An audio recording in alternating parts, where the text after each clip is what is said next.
Milsey, up the grid down under, southwest Western Australia. Beautiful summer's day, getting to the end of summer. It's about the 23rd of February 2024. I think I'll just pick up from the last video. I think I did that around 16th or something, where we finished ramming doing the rammed earth up until the 13th of December. I think we finished. I was suffering a bit of burn out there and ready for a bit of a break. Remember, the other half of the team went on holidays for a couple of weeks. So what I did around the 20th of December, everyone was feasting for Christmas. I went on a 10-day fast. Yeah, and that was good. You tell people about the fast and what, you don't eat anything. Yeah, you don't eat anything for 10 days. Although me peaches, I had a few peaches and that left, and plums were on the tree. I couldn't help myself. The first day I had a peach and a plum. Other than that,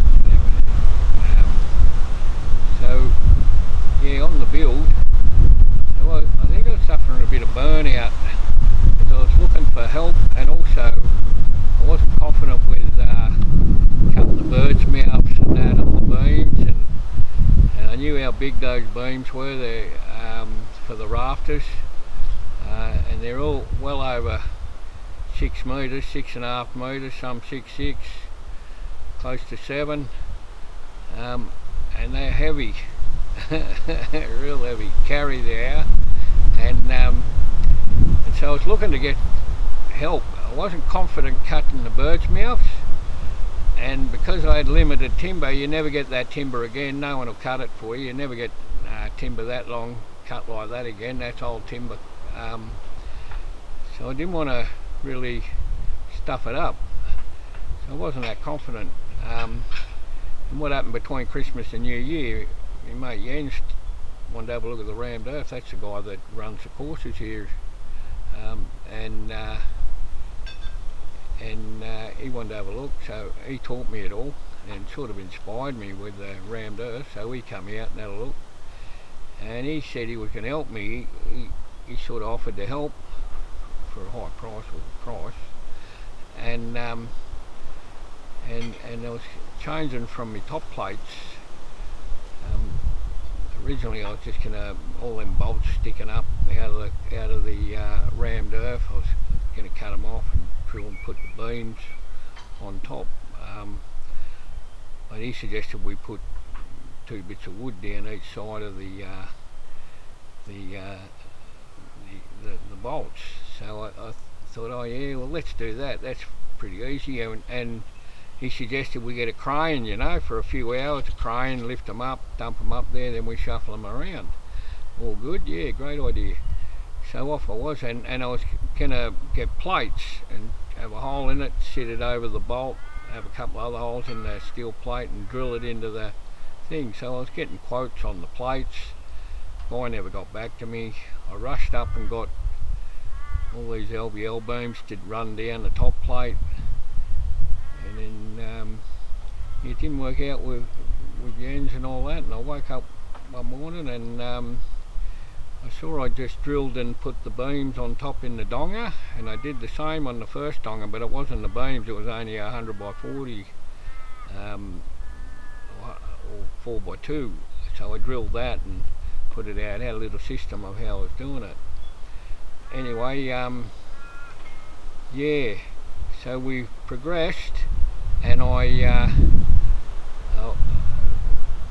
woke up one morning and I saw I did it in the donger, so I thought, oh well, we'll just have a crack. So I got me and the 2 daughters and the wife, and we could get it up there, and then the wife could do it on her own without putting the daughters under duress. So we got all the top plates up there. Then I thought, oh, like I was moving the beams up from down the bottom. Remember, they were down on that water tank pad down there, and lifting them on Nigel. I could lift one end of them and drag them, and I was dragging them to get them onto Nigel's forks to lift them up, and I thought, oh fuck, if I drop one of these on my leg or something, I'll slip over and break my leg, you know. It wouldn't be nice. So I worked out another strategy where I got them between between my legs, and I was shunting them along, you know, shunting them along rather than lifting them, sliding them along, and yeah, that sort of worked pretty well and started to get me accustomed to the weight of them things and strengthening up a few muscles and that, of course. So I'll just give you a bit of a look on. I had to have all the rafters up by, and I worked out a way. I'll explain how I worked it out. So I went from lifting one end to shunting them onto the thing, got them all up the top here, and then I set myself a goal. I worked out how to get them up there. I'll go through that in a sec.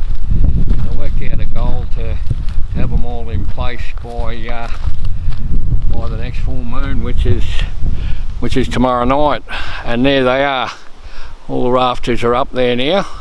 They're all in place, and so that's it. I'll bring you down and explain how I got them up there. You know, I reckon the place between life and death is where living happens. We've been living a bit here. High risk, high danger. I just come down. So what we did, I thought, and the crane, I was quoting cranes and that, and I thought, it didn't look cheap, not a cheap option. So here's Nigel's forks. So I shunted them across and got them. I was bringing up 4 at a time, so I only had 36 of them long ones, and a couple of them were a bit short, to be honest, so I couldn't fuck it up, or I didn't know what I was going to do. So I joined a couple there with the steel, and one each end there with the steel. And what I was doing, I'd be down here, they were over here, the beams. I had a couple of sawhorses, and I put them all up over here, and I could lift them onto the sawhorses. So I lifted them onto the sawhorses, and I had a big template 90mm by 35mm, and I joined a couple of bits of wood to make it long enough, and I had a little template. But how I was getting them up there was Nigel with them forks would reach up just above those rafters, so I lifted it up. So I lifted up one end, I dumped one end on there, and then put it down, and it'd go onto the ground. And then tag team with Billy. I'd bring Billy over, lift it into Billy's bucket, and then push it up. The only problem was pushing it up. See, I'm sitting in Billy down here, and I can't see nothing. That bucket's in front of me, and yeah, I couldn't see anything. And you got to be careful pushing it up. It go up really high, you know. And what we did, we were sitting it on the wall there. So we get it up. We had the scaff on the inside. We had a scaff in here, and we'd push it up, and it'd come halfway through the gap. And what we're doing, we're doing a bit of hand signals and communication and that, and Ange was standing in the doorway there, signalling from the moment what was going on, right? And I couldn't see anything, and I was fearful they'd come shooting back into my head on the bucket, so I made sure the bucket was always in front of me, and I couldn't see how high it was going, but we worked it out, and because I didn't want it to go right up high and drop it, you know. Anyway, we worked out a way of getting it up there, and we'd sit it on the wall, and then to get them over the other side, what we did was we'd sit them on there, and then 2 of us pull them up. 2 of you can sort of pull them, and so what we'd do is we get one on that side with the scaff in here. I'd run around, dump it up there, run around, and then we'd pull it up, and we'd pull it up to the top till it was just balancing on leaning over the other side. My wife would hold that there, and I'd run down the ladder. A lot of trips up and down the ladder. Then I'd run up the ladder this side. We had this scaff. This scaff was turned around long ways, so you could imagine it up there long ways, and I'd run up, grab it, because it'd be hanging over the thingy, and you know, just balancing up there, and I'd bring it along, and then because that scaff's long ways and that one's a little bit higher, that one's 300 all higher than the other ones, and it'd sit it on there, and we'd have that other scaff down there, and I'd bring it down, and it'd just sit on that scaff, and it wouldn't run away, and you just slide it down to the bottom one. Wife would catch it down here, and well, I'd run down the ladder again, run up the ladder, and then lift it, and we'd put it in place. So that all worked pretty well, until we got down to here a bit, where there's no wall. Now this one, what we did was ran it up. I had a bit of LVL up there acting like the wall.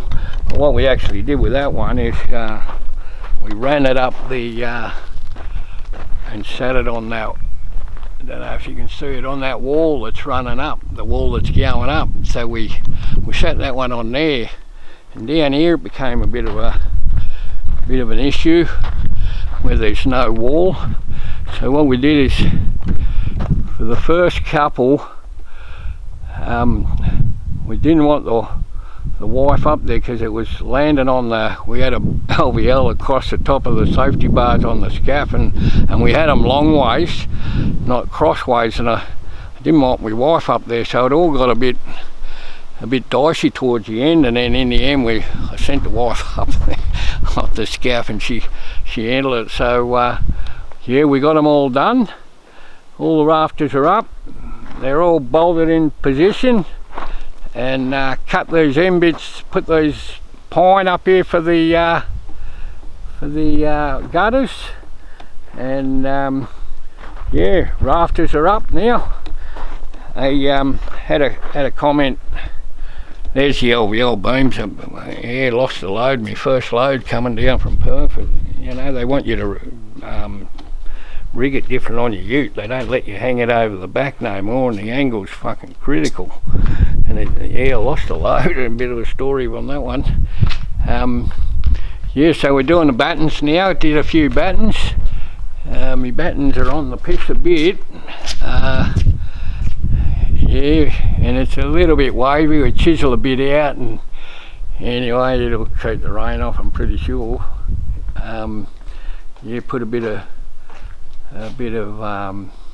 insulation in, and then we're nearly ready for the tin.